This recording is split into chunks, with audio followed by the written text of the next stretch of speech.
President Park Geun-hye departs this weekend for a 6-day trip to the United States, where she will sit down with U.S. President Barack Obama for the first time. From the summit agenda to a scheduled joint declaration, our presidential office correspondent Eoh Jin-joo gives us a preview of the president's activities. Presidents Park and Obama will adopt a joint declaration marking the 60th anniversary of the South Korea-U.S. alliance during their bilateral summit on May 7th.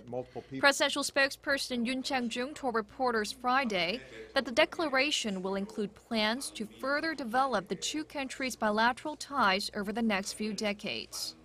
Yoon added that President Park's 6-day visit, which will be her first overseas trip since taking office in late February, will be an opportunity to enhance cooperation on the two administrations' policies. Looking into the key topics that will be discussed during their meeting, as widely expected, North Korea will top the agenda. Tensions on the Korean peninsula have been on a steady rise since North Korea conducted its third nuclear test on February 12th.